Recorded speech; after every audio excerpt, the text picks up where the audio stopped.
আমরা জড়ো হব, আমরা লড়াই করব, আমরাই উচ্ছেদ রুখবো, আমরাই জিতবো। ওরা হারবে, ওদের বুলডোজার হারবে, আমরাই জিতবো। ভাই কোর্টের রায় ভাই বেরিয়েছে, 17 তারিখ পর্যন্ত কেউ হাত দেবে না। 17 तारीख तक स्टे का ऑर्डर मिल गया सीपीआईएम की तरफ से। हम लोग कोर्ट में गया था। আমরা এই পরিবর্তনের জন্য বিজেপিকে ভোট দিই যে পরের দিন পদ্মফুলের লোকেরা এসে আমাদের হুমকি দিয়ে যাবে যে উচ্ছেদ হয়ে যেতে হবে। শুধু কি রেল পুলিশ, রাজ্য পুলিশ এই কাজে সম্মত দিয়েছে। যেদিন হকার থাকবে না সেদিন 50 টাকার চা আর 100 টাকার মুড়ি কিনতে হবে আদানি আর আম্বানির দোকান থেকে। সবচেয়ে খারাপ জিনিস হলো দেশের প্রধানমন্ত্রী শ্রমজীবী মানুষের প্রতিনিধি সাজার জন্য বলেছিলেন যে আমি চা বিক্রি করতাম রেল স্টেশনে। তাই এই লড়াই শুধুমাত্র হকারের লড়াই নয়, যারা ট্রেনে যাতায়াত করেন, চলাফেরা করেন, তাদের প্রত্যেকের লড়াই। এবং আমরা জানি কয়েকদিন পরে পশ্চিমবাংলায় মিউনিসিপ্যালিটি গুলোর ভোট হবে। ইতিমধ্যে মিউনিসিপ্যালিটি গুলোকে ছেড়ে চলে যাচ্ছে তৃণমূল কংগ্রেস, পালিয়ে যাচ্ছে। কয়েকদিনের মধ্যে মিউনিসিপ্যালিটি ভোট হবে।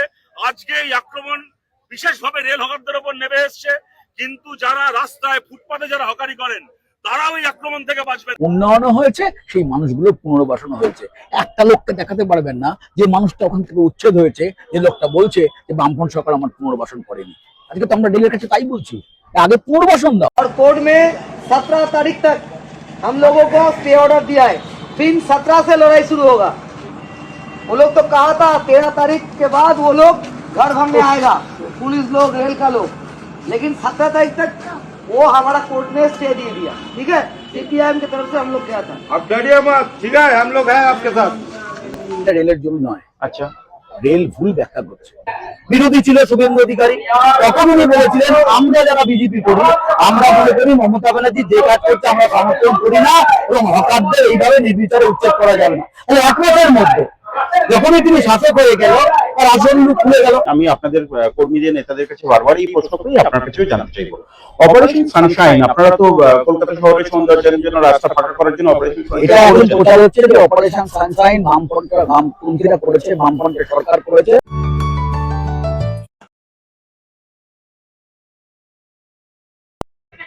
এই জায়গাটা ছিল বর্ধমান স্টেশনে, বর্ধমান রেলওয়ে স্টেশনে হকারদের এখানে হকার অবস্থান, চা নিয়ে বসতেন, পাউরুটি, একদম দরিদ্র মানুষ, সাধারণ মানুষ খুব অল্প টাকায় এখানে চা, একটু পাউরুটি, ঘুগনি, একটু ঝালমুড়ি, একটু লুচি ইত্যাদি খেতে যেতেন। এখন এই জায়গাটা শূন্য আপনারা দেখতে পাচ্ছেন। আজকে সিআইটিউর পক্ষ থেকে এখানে একটি প্রতিবাদ সভা আছে। আমরা কথা বলবো সিআইটিউ নেতা দীপঙ্কর দীপঙ্কর, এখানে তোমরা আজকে এই জায়গাটা হকারদের দোকান ছিল, এই বিস্তীর্ণ জায়গাটা ছিল, এখন বাড়িটা ইতস্তত দাঁড়িয়ে আছে ফাঁকা। তোমরা কি জন্য আজকে তোমাদের ইস্যু? অনেকে তো বলছেন যে সৌন্দর্যায়ন তো দরকার, সত্যি তো রেলের সৌন্দর্যায়ন দরকার, আমরা তার বিরুদ্ধে। এবং কথা সৌন্দর্যের বিরুদ্ধে আমরা না, কিন্তু গরিব মানুষ হকার, তাদের হকারি না করলে দিন গুজরান হয় না, তাদের পেটে লাথি মারার আমরা বিরুদ্ধে। এই বর্ধমান স্টেশনে এই যে ফাঁকা জায়গাটা দেখতে পাচ্ছেন, 10 টাকায় চা পাওয়া যেত, 20 টাকায় পরোটা পাওয়া যেত, 10 টাকায় ঘুগনি পাওয়া যেত এবং আরো কিছু দোকান ছিল। যারা শুধু দোকানদার না, তার পরিবারে এই জীবিকার উপর নির্বাহ করে জীবনযাপন করতো। ফলে আইনের জন্য মানুষ না, মানুষের জন্য আইন। বলতে পারে অনেকগুলো কথা, রাজ্য সরকারও বলতে পারে, কিন্তু 1 বছরের সরকার যাদের দায়িত্ব ছিল মানুষের খাবার রুটি রুটিকে এনশিওর করা, আর তারা 1 মাসের মধ্যে লক্ষ লক্ষ মানুষের রুটি রুটি বুলডোজার দিয়ে ঘুরিয়ে কার্যত কেড়ে নিল। আমরা নির্দিষ্ট করে বলেছি হকারও থাকবে, সমানকালে উন্নয়ন হবে, রাতারাতি বুলডোজার নামানো যাবে না। আমাদের দাবি এটাই, পুনর্বাসন দিন, আলোচনার জায়গাটা থাকতে পারে। এখানে 4 তারিখে রেজাল্ট আউট হওয়ার পর 5 তারিখ রাতে হঠাৎ করে বুলডোজার নামিয়ে দেওয়া হলো, আমার বক্তব্য না, আপনি জিজ্ঞাসা করে নেবেন। অনেক হকার আছে যারা নিজেরা বলছে আমরা বিজেপিকে ভোট দিয়েছি। আমরা এই পরিবর্তনের জন্য বিজেপিকে ভোট দিই যে পরের দিন পদ্মফুলের লোকেরা এসে আমাদের হুমকি দিয়ে যাবে যে উচ্ছেদ হয়ে যেতে হবে। শুধু কি রেল পুলিশ, রাজ্য পুলিশ এই কাজে সম্মত দিয়েছে। আমাদের সভা হচ্ছে দেখতে পাচ্ছেন, শুধু বর্ধমান শহর, আজকে দমদমে যান, শিয়ালদাতে যান, ব্যান্ডেলে যান, নৈহাটিতে যান, কাঁচরাপাড়ায় যান এবং আমাদের এই পূর্ব বর্ধমান জেলায় কাটোয়াতে যান, কানলাতে যান, বুসকরাতে যান, মেমারিতে যান, সর্ব জায়গায় আজকে যারা স্টেশন এবং স্টেশন লাগোয়া জায়গাতে শুধু হকারি না, বসতি পর্যন্ত যে বস্তিগুলো আছে সেখানেও বুলডোজার রাজ চলছে। আমরা বলছি এইটা করা চলবে না। আমরা যেমন আইনি পথে লড়ছি, আবার রাস্তায় দাঁড়িয়ে প্রতিবাদ করছি একটাই কারণে, যাদের উচ্ছেদ হয়ে গেছে তাদের পুনর্বাসন দিতে হবে এবং যেখানে উচ্ছেদ করতে হবে অন্তত পক্ষে 1 মাসের আগে নোটিফিকেশন জারি করতে হবে, তাদের সঙ্গে ডিসকাশন করতে হবে। এই হচ্ছে আমাদের দাবি। দিবঙ্কর, কিন্তু প্রশ্ন হচ্ছে সাধারণ মানুষ তারা তো একটা পরিষেবা চাইবেন। অনেকের বক্তব্য হচ্ছে আমরা এত ফাঁকা রাস্তা পাচ্ছি এখন, এই জায়গাটা সত্যি তো এইখানটা এখন ফাঁকা, মানুষের যেতে আসতে সুবিধা হচ্ছে। আগে হকারদের জন্য তাদের অসুবিধা হচ্ছিল, তোমরা হকারদের কথা ভাবতে গিয়ে নিত্যযাত্রীদের কথা ভাবছো না কেন? যারা ট্রেন যাত্রী এখানে তো অনেক ট্রেন যাত্রী আছে এবং সাধারণ মানুষ আছে। জিজ্ঞাসা করুন তো ওই ভেতরে গিয়ে 40 টাকা চা খাবে না এখানে 10 টাকা চা খেতে পছন্দ করে? এখানে কয়েকটা দোকানের জন্য মানুষের চলাচল যে কোনোভাবেই সম্ভব ছিল না এটা না। টোটো স্ট্যান্ডে তো রয়েছে, দেখতে পাচ্ছেন যে টোটো দাঁড়িয়ে রয়েছে। কোশ্চেনটা সেখানে না, প্রশ্নটা হচ্ছে একটা স্মুথলি সিস্টেমকে ডেভেলপমেন্টের জন্য যা যা পরিকল্পনা দরকার। এবং আপনি দেখতে পাচ্ছেন বর্ধমান শহরে নিশ্চিত পুরাতন শহর এবং পাশাপাশি নগরায়নের ফলে এবং রাস্তাঘাটের অপ্রতুলতা আছে, কিন্তু যদি পরিকল্পনা মাফিক এই পরিবহন ব্যবস্থাকে সুষ্ঠুভাবে কার্যকরী করা যেত, বর্ধমানে শহরে বা স্টেশনে এন্ট্রান্সের ক্ষেত্রে কোনো অসুবিধা হতে পারে না এবং সেজন্য নির্দিষ্ট প্রস্তাব দিতে পারতো। আমরা কখনোই উন্নয়নের বিরোধী না, কিছু মানুষ বলছে তারা ঠিক, এটা আমরা অস্বীকার করছি না, কিন্তু সেই মানুষগুলো বলছে মানে এই নয় যে যারা আজকে হকারি করছে তারা সবাই অশান্তি হয়ে যায়। কেননা এই হকারি ব্যবস্থা পশ্চিমবাংলার ক্ষেত্রে নতুন কিছু না।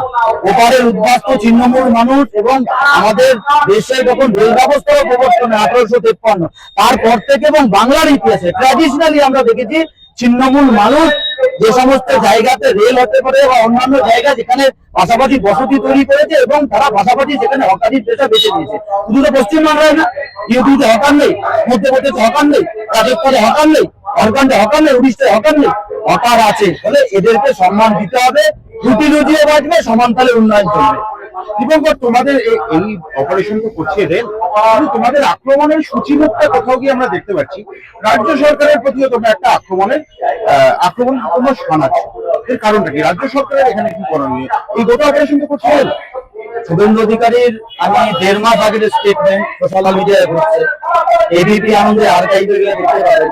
তিনি কি বলেছিলেন, সেই সময় যখন বিভিন্ন জায়গায় উচ্ছেদ হচ্ছিল মমতা ব্যানার্জি সরকার বিভিন্ন জায়গায় করছিল, তখন আমরা রাস্তায় নেমে একই কথা বলেছিলাম যে ঠিক বেআইনি ভাবে জবরদখল করে কোথাও কোথাও টাকা পয়সার হাত বদল করে যেভাবে রাস্তাঘাট যানজট পূর্ণ করে তোলা হয়েছে, মানুষের যাতায়াতের অসুবিধা, সেটা ঠিক না। কিন্তু অনেক মানুষ আছে যারা প্রজন্মের পর প্রজন্ম বংশানুক্রমে হকারি করছে, তাদের সঙ্গে এইটা করা যাবে না। তৃণমূল কংগ্রেস টাকা নিয়ে কিছু এই ধরনের কাজ করেছে ঠিকই, কিন্তু সবাই এই ব্র্যাকেটের মধ্যে পড়ে না।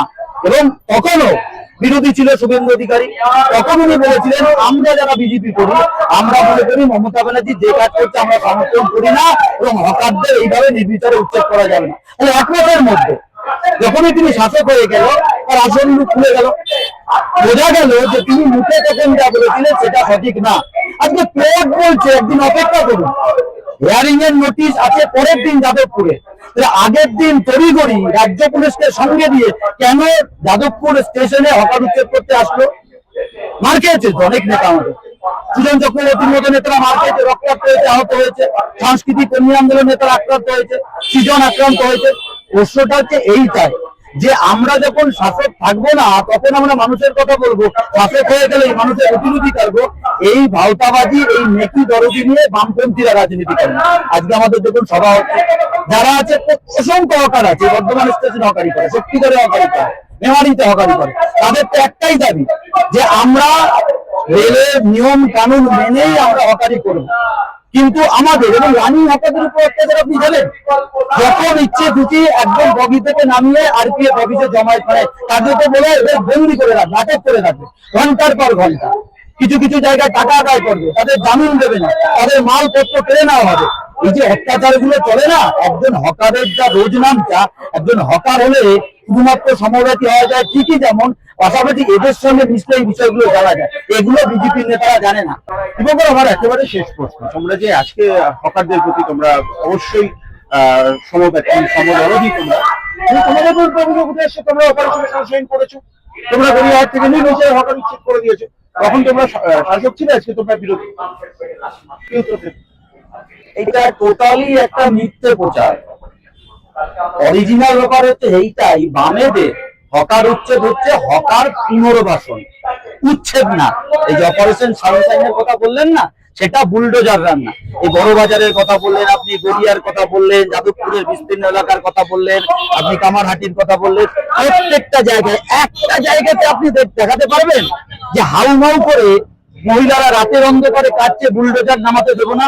একটা জায়গায় দেখাতে পারবেন?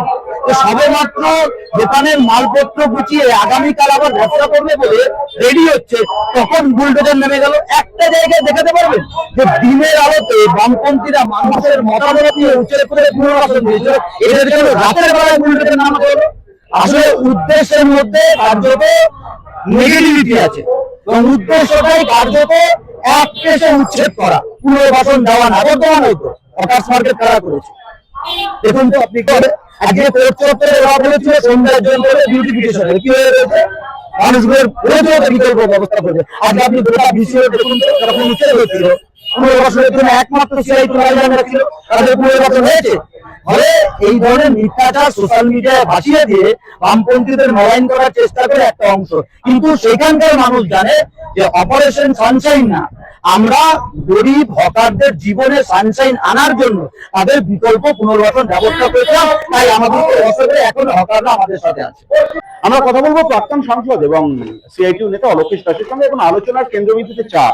অলোকেশ দাস একটি সভা শেষে চায়ে চুমুক দিচ্ছেন এবং তাদের বক্তব্য হচ্ছে, এই বক্তব্যে তারা আকাশ বাতাস ঘোরিত করছেন যে হকারদের যদি, রেল হকারদের যদি উচ্ছেদ করা হয় এইভাবে, তাহলে সাধারণ মানুষ, নিত্যযাত্রী, তারা খুব অল্প পয়সায় চা এবং চায়ের সঙ্গে যা যা পাওয়া যায় সেসব খুব অল্প পয়সায় পাবেন না, এবং আরো নানাবিধ দাবি। অবশ্যই আপনি তো চায়ে চুমুক দিচ্ছেন, তাহলে সমস্যা কোথায়? প্রথম কথা হচ্ছে চায়ের প্রয়োজন কতখানি, খুব সকালবেলায় যখন এক্সপ্রেস ট্রেনে যাবেন বা এমনি ট্রেনেও যাবেন, তখন মানুষের যে আর্থিক এটা বুঝতে পারবেন। যে কোনো চায়ের যিনি বিক্রি করেন তাকে যেভাবে কাকুতি মিনতি করে প্যাসেঞ্জাররা, এই ভাই এসো, একটু এসো, ইত্যাদি ইত্যাদি, তা থেকে বোঝা যায় যে রেল যাত্রীদের, রেল হকারেরা কি পরিষেবাটা দেয়। খাবার দিতে পারে না রেল, সেই জায়গায় রেল হকারেরা তাদেরকে মুখে খাবার জোগাড় দেয়, টিফিন থেকে শুরু করে সবকিছু।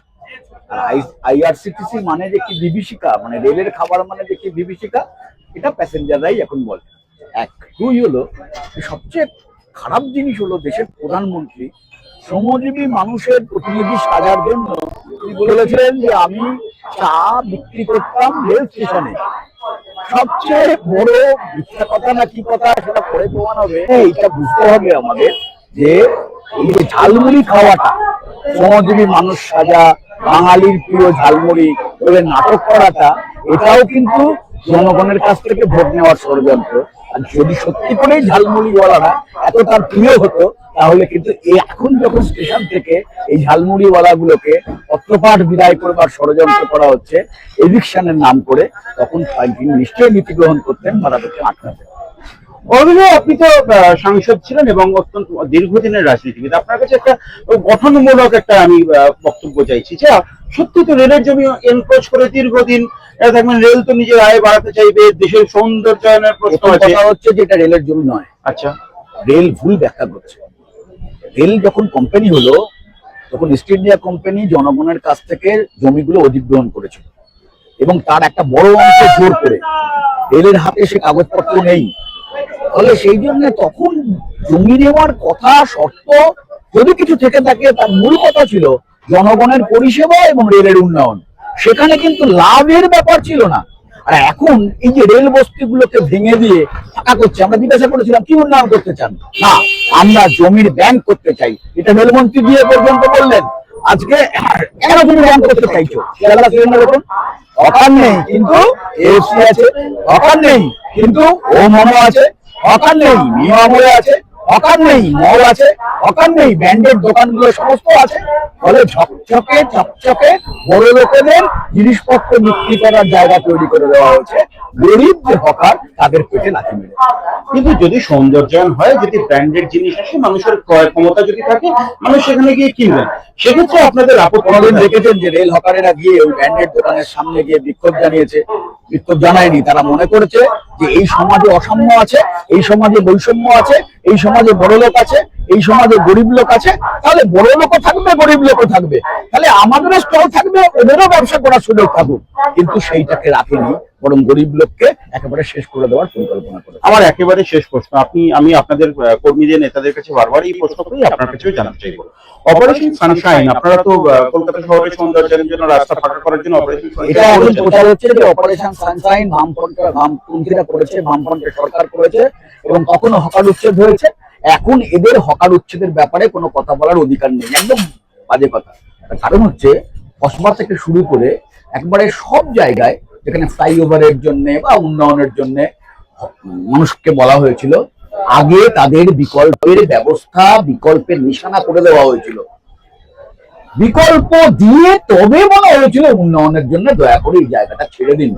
পেছনে রাজনৈতিক প্রকল্প তৈরি করার চেষ্টা করা হয়েছিল, সেটা সফল হয়নি। উন্নয়নও হয়েছে, সেই মানুষগুলোর পুনর্বাসন হয়েছে। একটা লোককে দেখাতে পারবেন না যে মানুষটা ওখান থেকে উচ্ছেদ হয়েছে, যে লোকটা বলছে যে বামফ্রন্ট সরকার আমার পুনর্বাসন করেনি। আজকে তো আমরা ডেলের কাছে তাই বলছি, আগে পুনর্বাসন দাও, তারপর তুমি করো অন্য কোনো ব্যাপার।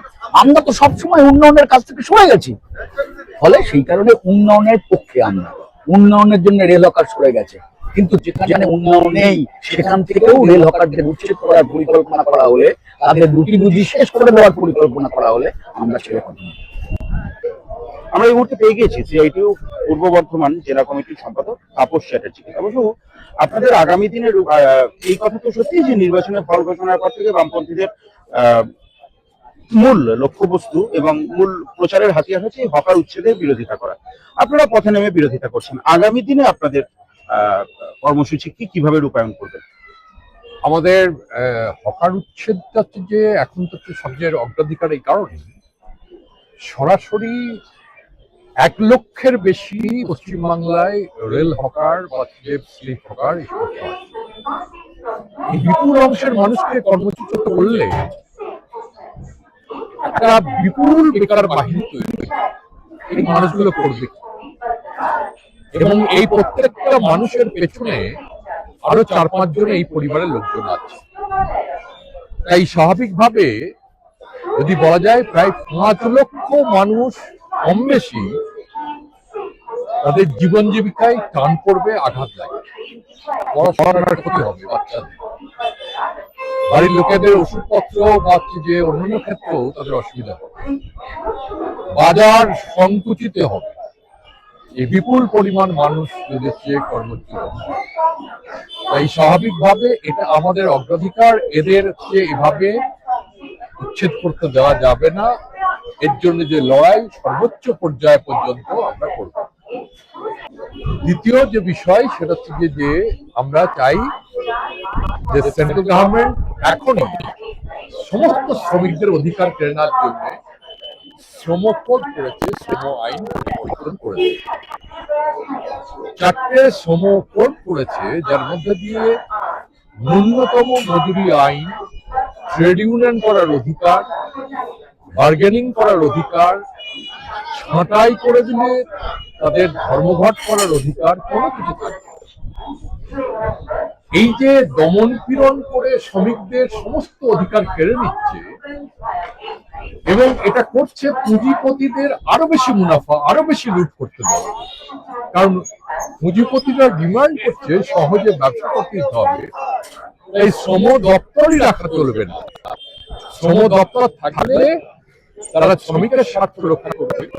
তাই স্বাভাবিকভাবে মালিকরা যাতে হচ্ছে যে আরো বেশি লুণ্ঠন করতে পারে, 8 ঘন্টার জায়গায় 12 ঘন্টা 16 ঘন্টা কাজ করাতে পারে, ন্যূনতম যা মজুরি দেবে এবং কন্ট্রাকচুয়াল লেবার তাকিয়ে রাখবে, স্থায়ী কাজ, স্থায়ী বেতন এ সমস্ত থাকবে না, সব করে দেওয়া হবে। এই ব্যবস্থার দিকে যাচ্ছে। তাই সমগ্র শ্রমজীবী মানুষ ভয়ঙ্কর আক্রমণের মধ্যে আছে। আমাদের সবচেয়ে বড় আঘাতের বিরুদ্ধে একই সঙ্গে লড়াই করতে হবে। তাই আমরা বলছি, যার বাড়িতে এখনো আগুন লাগেনি তার বাড়িতেও আগুন লাগবে। তাই এই আগুনকে বাড়তে দেওয়া যাবে না। এই আগুন আপনার বাড়িতে, আপনার পাড়ায়, আপনার মহল্লায়, আপনার জীবনে, আপনার জীবিকায় পৌঁছানোর আগে এই আগুনকে নেভাতে হবে। আপনাদের সবার কাছে আবেদন করছি, সবাই প্রস্তুত থাকবেন। আজকে হয়তো উচ্ছেদ হবে না, আবার হতে পারে আজকেই হয়তো 2 ঘন্টা পরে খবর আসবে যে উচ্ছেদ হবে। যখন যে মুহূর্তে এই খবর হবে, যখন যে মুহূর্তে এই খবর আসবে, নিমেষের মধ্যে যেন আমরা আমাদের কমরেডদের মধ্যে খবরকে ছড়িয়ে দিতে পারি। নিমেষের মধ্যে যেন যেখানে দরকার হবে সেখানে যেন আমরা এক ডাকে জড়ো হয়ে যেতে পারি। আমরা জড়ো হব, আমরা লড়াই করব, আমরা এই উচ্ছেদ রুখবো, আমরাই জিতবো। ওরা হারবে, ওদের বুলডোজার হারবে, আমরাই জিতবো।